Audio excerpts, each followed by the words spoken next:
if we are snackers, that we are very mindful on making the healthy choice the easy choice. It's not that you cannot eat the cookie, but that you also have options for you and your family that are easy to grab and easy to consume. So having a good relationship with food means that you have moderation in everything. You know that there are foods that are more nutritious than others, but you also have a space where you allow yourself to have a good relationship with food that also include foods that may not be as nutritious, but you have a balance between both. MyPlate, the U.S. Department of Agriculture's dietary guidelines for daily health, recommends 1/2 of your plate be fruits and vegetables, 1/4 be grains and proteins, and 1/4 be a serving of dairy. March is National Nutrition Month, and a nutrition and wellness educator for K-State Research and Extension says that our bodies like variety, and that there are several ways to add variety to our diets.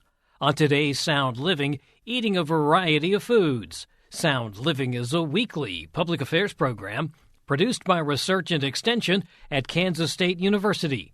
I'm Jeff Wichman.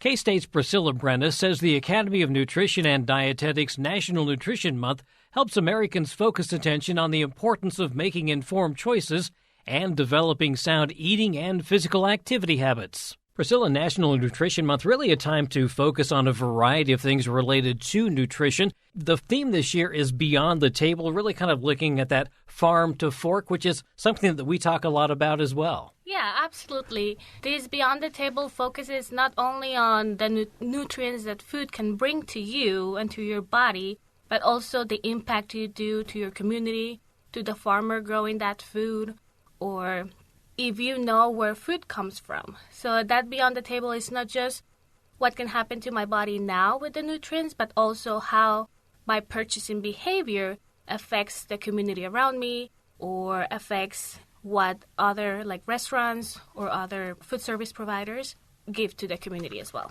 Another aspect is just kind of the education part of it. We're talking about how to prepare food, how to select food, things like that as well. Yeah, absolutely. It can be challenging to have 5 portions of fruits and vegetables in a day if we don't plan for it. So a good thing is that you can sit down before you go to do your grocery, sit down and plan what fruits and vegetables you want to eat, and even ask your family which fruits or vegetables they would like to try. You can also ask them if there's a recipe they would like to try for that week. So that way you can create a grocery list, and when you go to the supermarket or to your store, you actually know what it is that you need. You're not going to forget things because they're written on your list, and you're not going to buy things that you probably end up throwing away at the end of the week because you didn't use them or didn't have a plan for them. So it's that planning that can actually help with your purchasing behavior. How are you helping your community?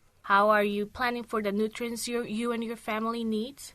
So that's very important as well. Sometimes we even have trouble figuring out what is a serving, right? Because it's not always a whole watermelon, for instance, or a whole cantaloupe. Yeah, absolutely. And in myplate.gov, you can actually see what those servings are. But the general recommendation is for half of that plate to be fruits and vegetables, and the other half to be whole grains and a protein source. And you can add to the plate some sort of calcium, so it could be low-fat milk, it could be cheese, it could be yogurt, or other calcium-fortified foods. So if we have problems with portions, if we have a 9-inch plate, we can see half of it should be fruits and vegetables, and we might not have to measure that every time because visually we're learning that half our plate needs to be fruits and vegetables and the other half for the protein and the whole grains. And if we think about colors, I know that's another way to make sure that we're getting a good variety of fruits and vegetables. Absolutely. The more colors you have on your plate, the more nutrients your body is going to get. So if we focus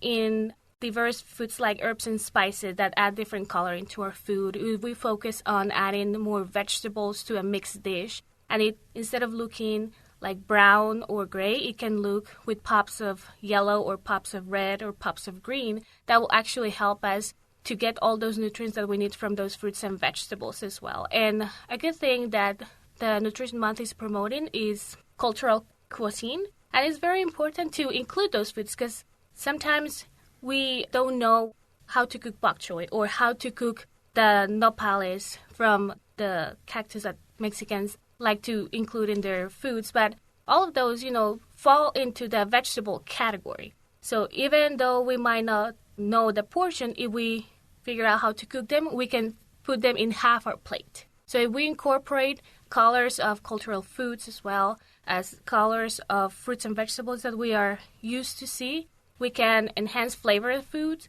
Our palates don't get tired of eating the same food and the same flavors over and over again. So that will help bring all those antioxidants that our bodies need to decrease inflammation, bring all those vitamins and minerals that we need for everyday life. A nice way to also introduce new foods to children, because the sooner you begin with that, the more likely they are to try it, and maybe it'll be something they can eat for a lifetime. Absolutely, and you can make it a whole event. For example, you can go to the farmer's market and ask the farmer about the food so that children can learn about the food. And some farmers do like that interaction with children and teaching children about where food comes from. Or you can even start like a vegetable garden or like a windowsill garden so that children are exposed to these fruits, to these herbs and spices. And when they are exposed with that type of education, they're more likely to consume that food. When we include them in food preparation or even picking a recipe, it's more likely that they will try that recipe even if it's new because they were involved in the process of doing it. And some of these can be eaten raw, but others do need to be cooked. And that's kind of a process in and of itself because we want to make sure that we're not losing those nutrients. Absolutely. Cooking food, it's a good way to loosen up some of the nutrients in some of the foods. A good rule of thumb is that you eat both. Eat some raw and some cooked so that you can get the most nutrition out of both. And when you cook some of the food, for example, you are releasing some of those nutrients into the water, and you can actually use that water to cook the rice or to cook other meats or vegetables in it, or like use that water as a soup base so that you are getting also the vitamins that were left over in that water. You were talking about portion size earlier, and it made me think that in terms of the protein, a lot of times we're making larger portions than we really need to, which means our food budget is higher because we're eating more. Absolutely. So if we go back to that plate, if 1/4 of our plate is only the protein, we can see that it's actually a smaller portion, and the other whole grains are the ones that are going to get us a lot of B vitamins for our skin, our eyes, and our bodies in general. And those whole grains can be beans, can be rice, can be quinoa, can be millet, can be farro. And those grains are very high in fiber, good for our bodies, and are also cheaper to purchase and to cook compared to meat. So you will be getting a lot of fiber and protein from those whole grains and saving a little bit of money because they're cheaper to buy, especially if you buy them in bulk. And when it comes to like fish and red meat, again, a smaller portion size. Yes, for red meat, it's good to eat red meat, but, just try to do it like once or twice a week, and then increase your portions of fish or seafood if you can. And sometimes people have trouble cooking fish because they may not know how, but you can cook fish on an air fryer, you can cook fish on a microwave, you can do it on the skillet, you can cook it on the oven, and it cooks pretty fast because it's a very tender meat. The good thing is to have a thermometer, so whichever cooking method we use, the thermometer is the one that's going to tell us when that food is ready. Because being food safe is really important. Nobody likes to be sick. And if we're preparing foods, different types of meat, different types of grains, or even leftovers, it's very important to be food safe and use a thermometer to make sure that foods reach the internal temperature that it is proper specifically for that food as well. You're kind of touching on the sustainability there as well when it comes to proper food safety and then reheating food as well. Yeah, reheating food, especially like if we have leftovers at the end of the week, we want to make sure that we reheat that to at least 165 degrees internal temperature because they've been already cooked, they've been out, on our refrigerators for a few days. So when we mix them together, one, we are trying to reduce our food waste. And two, we want to be conscious that we're food safe.